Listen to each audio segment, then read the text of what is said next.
నాగర్ కర్నూలు జిల్లా కుమ్మెర మల్లన్న జాతరలో జరిగిన దాడిలో 2 నెలల పసిపాప మరణించిన ఘటనపై కేటీఆర్ స్పందించారు. నాగర్ కర్నూలులో పర్యటించి బాధిత కుటుంబాన్ని పరామర్శించారు. వారికి న్యాయం చేయాలని డిమాండ్ చేస్తూ నిరసన దీక్షలో పాల్గొన్నారు. బాధితులకు వెంటనే న్యాయం చేయాలని వారు డిమాండ్ చేశారు.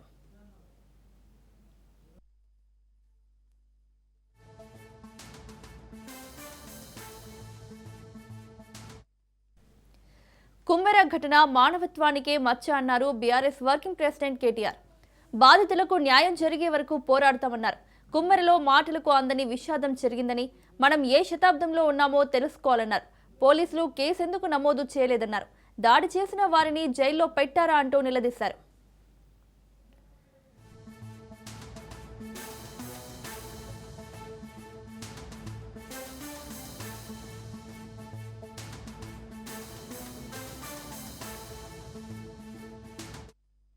మనిషిలో ఆ పసిపిల్ల ముఖం చూసిన ఊకుంటారేమో అని చెప్పి ఈ అమ్మాయి మౌనిక వచ్చి వాళ్ళని ప్రాధేయపడ్డది, బతిమలాడింది. అన్నా వదిలిపెట్టండి అన్నా, చచ్చిపోతాడన్నా, కొట్టకండి అన్నా, పసిగుడ్డు ముఖం చూసి తండ్రిని వదిలిపెట్టండి అన్నా అని అడిగితే, దుర్మార్గుడు మానవ మృగం లాంటి మనిషి వాడెవడో, వాడు కాలితో తంతే ఆ పాపని, ఇవాళ పాప చనిపోయింది. ఇట్లాంటి మానవ మృగాల్ని మరి శిక్షించాల్సిన పోలీసులు ఏం చేస్తున్నారని నేను అడుగుతా ఉన్నా. మరి మౌనిక పోయి, గణేష్ పోయి, మా బిడ్డ మీద దాడి జరిగింది, మా మీద దాడి జరిగింది, దయచేసి కంప్లైంట్ తీసుకోండి అంటే, లేదు లేదు మీరు సరిగ్గా రాసియలేదంటాడట. నేను అడుగుతున్నా పోలీస్ అధికారిని, నీకు ఉద్యోగం ఇచ్చింది ఈ రాష్ట్రం, నీకు జీతం ఇచ్చేది ఈ రాష్ట్ర ప్రజలు, రేవంత్ రెడ్డి కాదు, ఆయన తొత్తులు కాదు. నువ్వు చేయాల్సింది, సేవ చేయాల్సింది బాధితులకు. ఎవరి మీద అయితే దాడి జరిగిందో వాళ్ళు వచ్చి నీకు షికాయత్ చేస్తే, కంప్లైంట్ ఇస్తే అది కరెక్ట్ గా లేదంటవా? సోమోటోగా తీసుకోవాలి. నువ్వు వేసుకున్న యూనిఫామ్ కి విలువ లేకుండా, చేస్తున్న ఉద్యోగానికి విలువ లేకుండా, పోలీసు అనే ఒక గౌరవం కూడా కోల్పోయే విధంగా ఇవాళ మీరు వాళ్ళని కాపాడే ప్రయత్నం చేస్తున్నారు. ఆ పాప చనిపోతే పెట్టాల్సిన కేసు ఏంది? హత్య కేసు కాదా? ఆ 8 మంది వాళ్ళైతే దాడి చేసిండ్రో వాళ్ళని జైల్లో పెట్టొద్దా? సిగ్గుందా ఈ నాగర్ కర్నూలు పోలీస్ యంత్రాంగానికి? నేను అడుగుతా ఉన్నా. ఏం అడుగుతున్నదామె? అన్నా, నేను అడిగిన ఆ అమ్మాయికి చెప్పిన చంద్రకళ గారికి, అమ్మా నీ కొడుకుకు, నీ కుటుంబానికి నేను అండగా ఉంటా, ఓ 10 లక్షల రూపాయలు పెట్టి ఇల్లు కట్టిస్తా అంటే ఆ చంద్రకళ ఏమన్నదో తెలుసా నాతో? అన్న అది తర్వాత సంగతి అన్నా, మీరు ముందు వాళ్ళకి శిక్ష పడేటట్టు చేయండి, మీరు అసెంబ్లీలో మాట్లాడండి, మీరు మొత్తం రాష్ట్రం దృష్టికి తీసుకొని పోండి, మాకు సాయం చేసేది మీరు తర్వాత చేయండి, పర్వాలేదు, కానీ ముందు ఆ తల్లి, బిడ్డలు కోల్పోయిన తల్లి, బిడ్డని కోల్పోయిన ఆ తండ్రి, వారి ఆవేదనకు మీరు న్యాయం చేయండి అని మాత్రమే చంద్రకళ వాళ్ళ నాయనమ్మ కోరుతున్నది.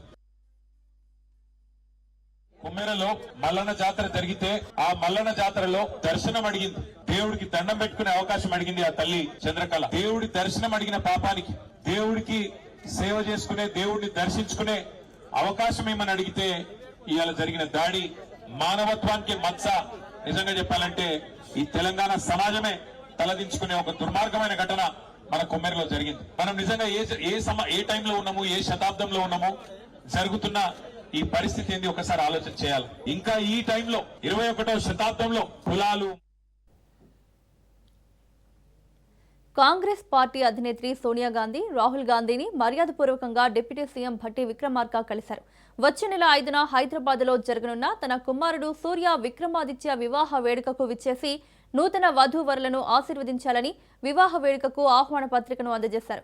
ఈ పర్యటనలో భట్టి దంపతులు రాహుల్ గాంధీ, ప్రియాంక గాంధీలతో, అలాగే యూపీఏ చైర్పర్సన్ సోనియా గాంధీతో సమావేశమయ్యారు. వివాహ ఆహ్వానంతో పాటు తెలంగాణలో జరుగుతున్న రాజకీయ పరిణామాలు, ప్రభుత్వ సంక్షేమ పథకాల గురించి కూడా రాహుల్ గాంధీకి వివరించినట్లు సమాచారం.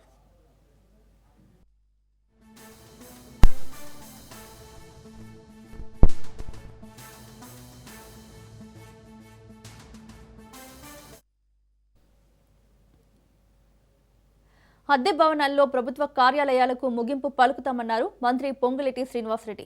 రాష్ట్ర వ్యాప్తంగా తహసీల్దార్, ఆర్డీఓ కార్యాలయాలకు శాశ్వత భవనాలు, మొదటి దశలో 60 తహసీల్దార్, 5 ఆర్డీఓ కార్యాలయాలకు కొత్త భవనాలు నిర్మించాలని నిర్ణయించామన్నారు. రెండో దశలో శిథిలావస్థలో ఉన్న 170 కార్యాలయాల పునర్నిర్మాణం జరగనుందని తెలిపారు. రెవెన్యూ శాఖపై మంత్రి పొంగులేటి శ్రీనివాసరెడ్డి సమీక్ష నిర్వహించారు. రెవెన్యూ వ్యవస్థ ఆధునీకరణకు ప్రభుత్వం కట్టుబడి ఉందన్నారు.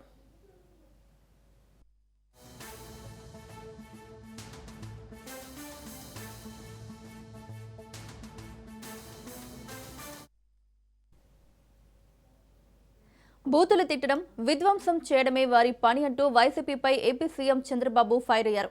ఎవరెన్ని తిట్టినా ప్రజల కోసం పనిచేస్తూనే ఉంటానన్నారు. అసెంబ్లీకి రాకుండా బయట గొడవ చేస్తున్నారని, నీటి విలువ తెలిసిన ముఖ్యమంత్రిని అని, వర్షపు నీరు సముద్రంలో కలవకుండా చెరువులకు మళ్లించామన్నారు. నదుల అనుసంధానంపై దృష్టి పెట్టామన్నారు. 1500 టీఎంసీల కృష్ణా నీళ్లు సముద్రంలో కలుస్తున్నాయని, బెదిరిస్తే వాళ్లకు ప్రతిపక్ష హోదా ఇవ్వాలా అంటూ ఆగ్రహం వ్యక్తం చేశారు.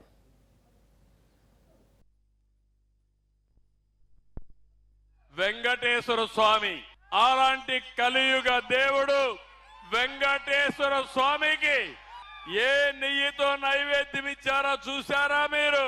కెమికల్స్ తో తయారు చేసిన నెయ్యి 20 కోట్ల లడ్డూలు తయారు చేసి దేవుడికి నైవేద్యం ఇచ్చారంటే దేవుడు క్షమించాలా అని మిమ్మల్ని అడుగుతున్నా. ఇది న్యాయమా అని మిమ్మల్ని అడుగుతున్నా. ఇంత అన్యాయం చేసి ఎలాంటి సంబంధం లేని హెరిటేజ్ పైన నెపం వేసి ఆ రోజు కూడా వేసాడు. మీకు జ్ఞాపకం ఉందో లేదో? బాబాయిని చంపేసి మరుసటి రోజు పేపర్లో నారాసుర రక్త చరిత్రని నా చేతిలో కత్తి పెట్టాడు. అవునా? జ్ఞాపకం ఉందా లేదా? అంటే ఈరోజు నేను మీకోసం కష్టపడాలనా? ఇలాంటి అవినీతి పరులు బూతులు తిడితే నేను పడాలనా అని మిమ్మల్ని అడుగుతున్నా. ఎవరన్నా తిట్టానా? మాట్లాడితే బూతులు.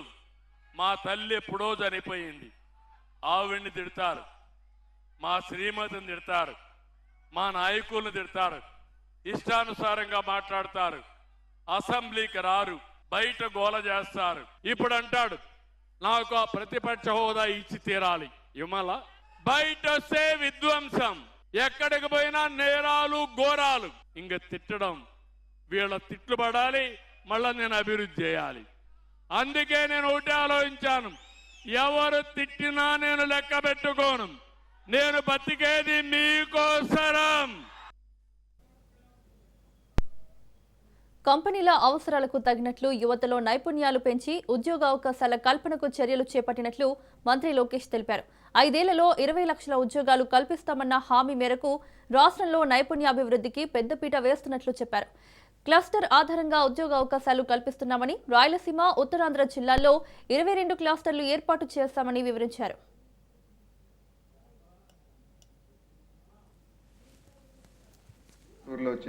మనకి ఎలక్ట్రానిక్స్ మ్యానుఫ్యాక్చరింగ్ క్లస్టర్, అట్లా నెల్లూరులో ఇప్పుడు గ్లాస్ క్లస్టర్ వస్తుంది, ఏసీ క్లస్టర్ వస్తుంది. ప్రకాశం జిల్లాలో కంప్రెస్డ్ బయోగ్లాస్ క్లస్టర్ తయారు చేసిన, అమరావతిలో క్వాంటమ్ కంప్యూటింగ్ క్లస్టర్ తయారు చేసిన ఆక్వా క్లస్టర్, దాని తర్వాత ఉత్తరాంధ్రకి వెళ్ళగల pharma, medical devices manufacturing, steel cluster, ఇట్లా 22 క్లస్టర్స్ అధ్యక్ష. మీరు ఒకసారి చూస్తే అధ్యక్ష, ఇక్కడ ట్రైనింగ్ వచ్చేగల మన ప్రభుత్వం అధికారంలోకి వచ్చిన తర్వాత ఏపీఎస్ఎస్డిసి, సీడాప్, నాక్ ద్వారా సుమారుగా 74,000 మంది ఇప్పటికీ ట్రైనింగ్ చేశాం అధ్యక్ష. ఇది షార్ట్ టర్మ్. దాంట్లో 40,000 మందికి ప్లేస్మెంట్ జరిగింది, అంటే 54% ప్లేస్మెంట్ జరిగింది అధ్యక్ష. ఇంకో పక్కన జాబ్ ఫేర్స్ ద్వారా 1,08,000 మందికి ప్లేస్మెంట్ జరిగింది అధ్యక్ష. క్యాంపస్లో యాడ్ ఆన్ కోర్సెస్ తీసుకొచ్చాము అధ్యక్ష. ఏఐ, మెషిన్ లెర్నింగ్ పైన క్యాంపస్లో యాడ్ ఆన్ కోర్సెస్ తీసుకొచ్చాం. సుమారుగా అక్కడ ఒక 3,11,000 మందిని ఆ కోర్సెస్ ద్వారా కూడా ట్రైనింగ్ చేస్తాం జరిగిందని గౌరవ సభ్యులు. ఉద్దానంలో కిడ్నీ బాధితుల సమస్యలకు శాశ్వత పరిష్కారం కోసం ప్రభుత్వం చర్యలు తీసుకుంటోందని మంత్రి సత్యకుమార్ తెలిపారు. రాష్ట్రంలో ప్రస్తుతం మొత్తం 2,721 డయాలసిస్ యంత్రాలు ఉన్నాయన్న మంత్రి, కూటమి ప్రభుత్వం వచ్చాక 20 నెలల్లో 14 డయాలసిస్ కేంద్రాలు మంజూరు చేసినట్లు వివరించారు. కిడ్నీ పేషెంట్లపై సగటున 86,000 చొప్పున 20 నెలల్లో 224 కోట్లు ఖర్చు పెట్టినట్లు ఆయన తెలిపారు. కిడ్నీ మార్పిడి చేసిన పేషెంట్లకు పింఛన్లు ఇచ్చే అంశాన్ని పరిశీలిస్తామన్నారు. 504 మంది ఉన్నారు అధ్యక్ష. దీంట్లో ప్రభుత్వ రంగంలో రిజిస్టర్ అయిన వాళ్ళు 8,692, అదేవిధంగా ప్రైవేట్ సెక్టార్లో రిజిస్టర్ అయిన వాళ్ళు 12,912 ఉన్నాయి అధ్యక్ష. అయితే ఈ గౌరవ సభ్యులకి దృష్టికి తేవలసింది ఏంటంటే అధ్యక్ష, ఈ 20 నెలల్లో 14 డయాలసిస్ సెంటర్ని రాష్ట్ర వ్యాప్తంగా మంజూరు చేయడం జరిగింది అధ్యక్ష. 11 ఇప్పుడు ఇంకా కొత్తగా టెండర్ ప్రక్రియలో కూడా ఉన్న విషయం నేను వారి దృష్టికి తెస్తున్నాను. ఇంకా 675 మంది పేషెంట్లకి ఇవాళ పెన్షన్ 10,000 పెన్షన్ వస్తుంది అధ్యక్ష. దాంట్లో ఏంటంటే వాళ్ళ సీరం జిఎఫ్ఆర్ కానీ సీరం క్రియాటిన్ లెవెల్స్ ఎంత ఉన్నాయనే దాన్ని బట్టి వీళ్ళు పెన్షన్ అర్హులా కాదా అనేది. ఇక్కడ ఏంటంటే డయాలసిస్ కూర్చోండి, డయాలసిస్ జరిగేటప్పుడు సీరం క్రియేటిన్ నార్మల్గా వస్తుంది. మళ్ళీ 2 రోజులు పోయిన తర్వాత క్రియేటిన్ పెరుగుతూ ఉంటుంది. అంచేత అది నార్మల్గా ఉందనేటటువంటి నెపంతో పెన్షన్ ఇవ్వట్లా. 1. 2, ట్రాన్స్ప్లాంట్ పేషెంట్లకి పెన్షన్ ఇచ్చేవాళ్ళు. ట్రాన్స్ప్లాంట్ పేషెంట్లకి పెన్షన్ ఇచ్చటం అంటే ఎందుకు ఇచ్చేవాళ్ళు అంటే ట్రాన్స్ప్లాంట్ అయిన తర్వాత. కూటమి ప్రభుత్వంపై బొత్స సత్యనారాయణ తీవ్ర విమర్శలు చేశారు. అధికారులతో తప్పుడు సమాచారం ఇప్పిస్తున్నారని ఆరోపించారు. దీనిపై మంత్రులు దుర్గేష్, అచ్చెన్నాయుడు ఆగ్రహం వ్యక్తం చేశారు. ఆ అధికారి ఎవరో చెబితే చర్యలు తీసుకుంటామన్నారు. అడగండి. నేను ప్రత్యక్షంగా ఒక ట్రాన్స్పరెంట్ మీ ట్రాన్స్పరెంట్ కదా, మేమేమైనా రాజకీయ మారుతున్నామా? మేము ఐఎమ్ ఆల్సో ట్రాన్స్పరెంట్ అధ్యక్ష, ఐఎమ్ ఆల్సో ట్రాన్స్పరెంట్. దయచేసి నేను 10 సార్లు ఫోన్ చేసిన అధ్యక్ష, వాళ్ళ అధికారులకు కానీ వాళ్ళకి సమాధానం అధ్యక్ష, అపార్థం చేసుకోండి, మిమ్మల్ని అంటున్నామండి. ఒకసారి చెక్ చేసి దాన్ని మంచిగా చేయాలని మా అభిప్రాయం. మిమ్మల్ని రిక్వెస్ట్ చేస్తున్నాం సభ ద్వారా. అధ్యక్ష చెప్తాను నేను మనవి చేసేది అధ్యక్ష, అధ్యక్ష ఇది అయిపోయినండి చెప్పేసి. ఎల్ఓపి గారు నేను అధికారులకు ఫోన్ చేశానని చెప్పారు. దయవుని చెప్పండి, ఏ అధికారులకు మీరు ఫోన్ చేస్తే తప్పుడు సమాచారం ఇచ్చారు, మేము యాక్షన్ తీసుకున్నాం చెప్పండి. మీరు అధికారి పేరు చెప్పండి. ఏదో అధికారులకు ఫోన్ చేశామని మీరు చెప్పండి. ఏ అధికారికి మీరు ఫోన్ చేశారు, మీకు ఇన్ఫర్మేషన్ ఎవరు అలా చెప్పారు చెప్తే మేము ఒకసారి క్రాస్ చెక్ చేసుకుంటాం. అధికారులు పేరు చెప్పడానికి మాకు అభ్యంతరం లేదు, మా సైడ్ నుంచి ఏం లేదు. కానీ అది సాంప్రదాయం కాదు కాబట్టి అధికారుల్ని నిలబడడం, దోషులుగా నిలబడడం కరెక్ట్ కాదు కాబట్టి తర్వాత నేను మళ్ళీ మంత్రి గారికి ఇన్ఫార్మ్ చేస్తాను. మంత్రి గారు ఇన్ఫార్మ్. సంగారెడ్డి జిల్లా పటాన్ చెరువులోని కొల్లూరు ఓఆర్ఆర్ ఎగ్జిట్ నెంబర్ 2 వద్ద జరుగుతున్న సర్వీస్ రోడ్డు నిర్మాణ పనులను ఎంపీ రఘునందన్ రావు పర్యవేక్షించారు. ఎగ్జిట్ 2 వద్ద 10 ఏళ్లుగా పెండింగ్లో ఉన్న పనులను అధికారులతో కలిసి పరిశీలించారు. మహానగరానికి మణిహారంగా నిర్మించిన ఔటర్ రింగ్ రోడ్లో ఎగ్జిట్ 2 వద్ద సమస్యగా మారిందని, అప్రోచ్ రోడ్డుకు కనెక్టివిటీ లేకపోవడం, రైల్వే లైన్ సమస్యతో ఇక్కడ సర్వీస్ రోడ్ అసంపూర్తిగా వదిలేయటం జరిగిందన్నారు. 10 ఏళ్లు అధికారంలో ఉన్న బీఆర్ఎస్ ప్రభుత్వం కనీసం ప్రజా సమస్యను పట్టించుకున్న దాఖలాలు లేవని అన్నారు.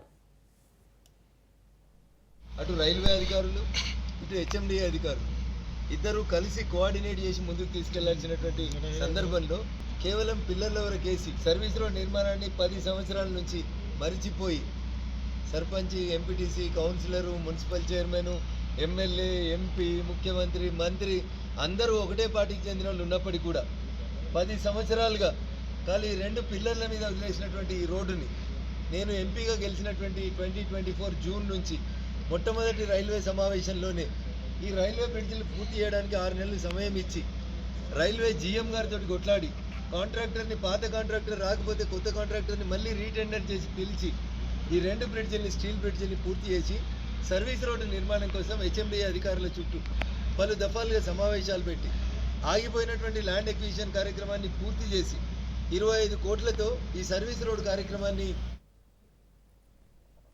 మండలి చైర్మన్ మోషన్ రాజును కలిసి తన వివరణ ఇచ్చారు జయమంగళం వెంకటరమణ. తన రాజీనామా ఆమోదించమని, తాను వైసీపీకి రాజీనామా చేసి జనసేనలో చేరినట్లు మండలి చైర్మన్ కు వెంకటరమణ వివరించారు. తాను ఇప్పటికే జనసేన పార్టీలో అధికారికంగా జాయిన్ అయ్యానని, మీ ఎదుట వేరే పార్టీ కండువా కప్పుకొని కనపడితేనే మీరు సస్పెండ్ చేయవచ్చన్నారు. అలాంటిది తన రాజీనామా విషయంలో మీరు ఎందుకు చర్యలు తీసుకోవటం లేదని చైర్మన్ను కోరారు వెంకటరమణ. మిమ్మల్ని ఎవరైనా ప్రలోభ పెట్టారా లేక రాజీనామా చేయమని బెదిరించారా అని వెంకటరమణను మండలి చైర్మన్ అడిగారు. అలాంటిదేమీ లేదని, తాను స్వచ్ఛందంగా వైసీపీ పార్టీకి ఎమ్మెల్సీ పదవికి రాజీనామా చేశారని తెలిపారు జయమంగళం.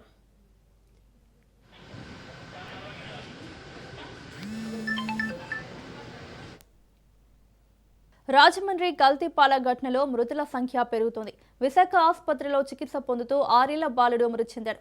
దీంతో కల్తీపాల ఘటనలో మృతుల సంఖ్య 5కి చేరింది.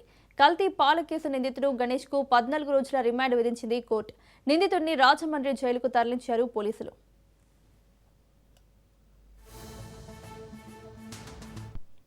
అంబేద్కర్ కోనసీమ జిల్లా అమలాపురంలో కుళ్ళిన ఆహారంతో ప్రజలు హడలిపోతున్నారు. ఏబీసీడీ ఫుడ్ కోర్టులో కస్టమర్లకు నిర్వాహకులు పాచిపోయిన ఆహారం పెట్టారు. రెస్టారెంట్ నిర్వాహకులపై కస్టమర్లు ఆగ్రహం వ్యక్తం చేశారు. కుళ్ళిన ఆహారం పెడుతున్న రెస్టారెంట్లపై చర్యలు తీసుకోవాలని డిమాండ్ చేశారు. కస్టమర్ ఫిర్యాదు చేయడంతో శానిటేషన్ ఇన్స్పెక్టర్ తనిఖీలు చేశారు. హోటల్లో శానిటేషన్ సరిగ్గా లేకపోవడంతో అధికారులు ఫైన్ విధించారు. ఆహారంపై నిర్లక్ష్యం వహిస్తున్న హోటల్స్పై చర్యలు తీసుకోవాలని ప్రజలు డిమాండ్ చేస్తున్నారు. తెలీదు ఇంత దారుణమైన స్మెల్. వాళ్ళు మళ్ళీ ఇక టెస్టింగ్ కోసం వాళ్ళు టెస్టింగ్ కోసం మళ్ళీ 4 పీసులు పట్టుకొచ్చి ఇచ్చారు. ఇవి కూడా సేమ్ స్మెల్ వచ్చేస్తున్నాయి. తినేసి నిజంగా బయటకు వెళ్ళిపోయి మాకు ఏదైనా అనారోగ్యం పరిస్థితి వచ్చిందనుకో మా పరిస్థితి ఏంటి నువ్వు ఎవరైనా అడుగుతారు ఇక్కడ. కృష్ణా జిల్లా మచిలీపట్నంలోని పాల కేంద్రాల్లో ఫుడ్ సేఫ్టీ అధికారుల విస్తృత తనిఖీలు నిర్వహించారు. పశుసంవర్ధక శాఖ అధికారులతో కలిసి ఫుడ్ సేఫ్టీ అధికారులు తనిఖీలు చేపట్టారు. 2 పాల కేంద్రాల్లో తనిఖీలు నిర్వహించిన అధికారులు పాల శాంపిల్స్ సేకరించారు. 2 కేంద్రాల్లోనూ రంగు మారిన బాదం పాలు, పన్నీరు నిల్వ అధికారులు గుర్తించారు. నిల్వ ఉంచిన బాదం పాలను షాప్ యజమానులచే అధికారులు పారబోయించారు. రాజమండ్రిలో కల్తీ పాలు ఘటనతో ఈ తనిఖీలు చేస్తున్నామని ఫుడ్ సేఫ్టీ అధికారి గోపాలకృష్ణ తెలిపారు.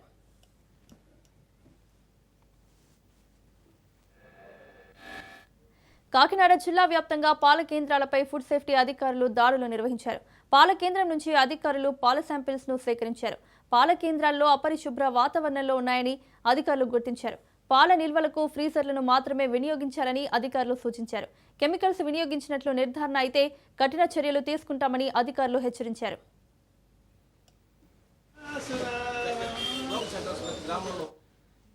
ఏలూరు జిల్లాలోని జానంపేట సంఘం డైరీ ఫామ్లో ఫుడ్ సేఫ్టీ అధికారులు తనిఖీలు నిర్వహించారు. డైరీలో ఉత్పత్తి అవుతున్న పాలు మరియు పాల ఉత్పత్తుల నాణ్యతను పరిశీలించారు. మొత్తం 7 రకాల శాంపిల్స్ సేకరించి ప్రాథమిక పరీక్షలు నిర్వహించారు. పూర్తి స్థాయి విశ్లేషణ కోసం ఆ శాంపిల్స్ ను హైదరాబాద్ ల్యాబ్కు పంపిస్తున్నట్లు అధికారులు తెలిపారు. నాణ్యత ప్రమాణాలు, పరిశుభ్రత, నిల్వ విధానాలపై ప్రత్యేక దృష్టి పెట్టామని వెల్లడించారు. ల్యాబ్ రిపోర్టు వచ్చిన తర్వాత తదుపరి చర్యలు తీసుకుంటామని అధికారులు స్పష్టం చేశారు.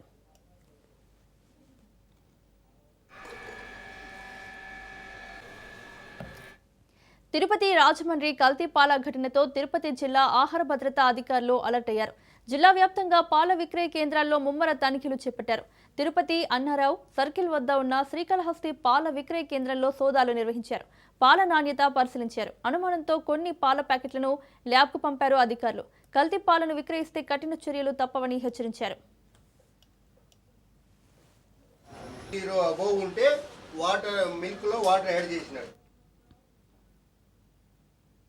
హైదరాబాద్ మాదాపూర్లో సుమారు 300 కోట్ల విలువైన స్థలాన్ని హైడ్రా రక్షించింది. కాకతీయ హిల్స్లో 4090 గజాల పార్క్ స్థలాన్ని, ఇతర కామన్ ల్యాండ్ను అక్రమార్కులు కబ్జాకు యత్నించారు. నకిలీ పత్రాలతో కబ్జాకు యత్నించిన వారిపై అసోసియేషన్ ఫిర్యాదు చేయడంతో అధికారులు రంగంలోకి దిగి ఆ స్థలాలకు కంచె వేసి రక్షణ కల్పించారు. 1979 నాటి లేఅవుట్ నిబంధనల ప్రకారం ఈ బహిరంగ ప్రదేశాలను స్థానికులకు దక్కేలా చేశారు. చివరి క్షణంలో ప్రైవేటు వ్యక్తులు స్థలం తమదని కోర్టు నుంచి ఆర్డర్ తేవడంతో ఫెన్సింగ్ నిలిచిపోయింది.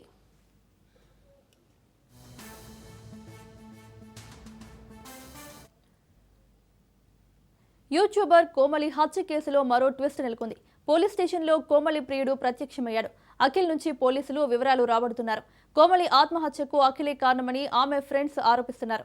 ఆత్మహత్యకు 2 రోజుల ముందు కోమలి ఇంటికి అఖిల్ వెళ్లారు. సీసీ కెమెరాలో దృశ్యాలు రికార్డయ్యాయి.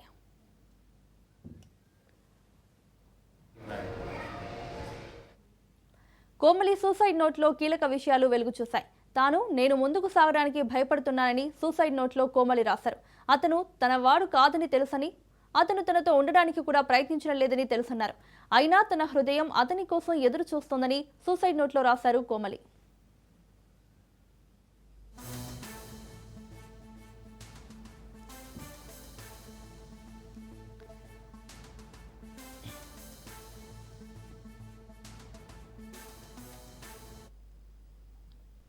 ₹30,000 లంచం తీసుకున్నారనే ఆరోపణలతో ప్రభుత్వ అధికారి ఇంట్లో తనిఖీలు నిర్వహించగా కుప్పలు తెప్పలుగా నోట్ల కట్టలు బయటపడ్డాయి.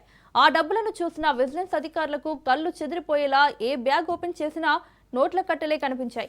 వాటిని లెక్కించడానికి నిన్నటి నుంచి అధికారులు శ్రమిస్తుండగా ఒడిశా విజిలెన్స్ విభాగం చరిత్రలోనే అత్యంత భారీ మొత్తంలో అవినీతి సొమ్ము పట్టుబడినట్లు అధికారులు ప్రకటించారు.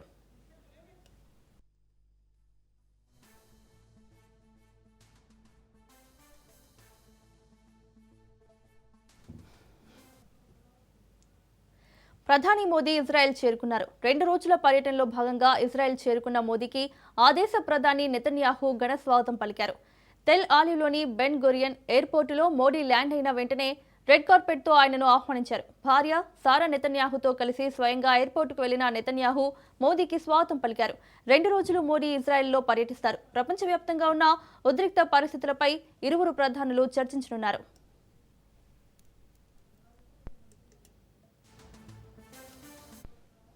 దేశీయ స్టాక్ మార్కెట్లు స్వల్ప లాభాలతో ముగిశాయి. ట్రేడింగ్ ఆరంభంలో మంచి లాభాలతో సానుకూలంగా కనిపించినప్పటికీ ఆ తర్వాత అమ్మకాల ఒత్తిడి పెరగడంతో సూచీలు రోజంతా ఒడిదుడుకులకు లోనయ్యాయి. చివరికి ట్రేడింగ్ ముగిసే సమయానికి సెన్సెక్స్ 50 పాయింట్ల స్వల్ప లాభంతో 82,276 వద్ద, నిఫ్టీ 57 పాయింట్ల లాభంతో 25,482 వద్ద స్థిరపడ్డాయి.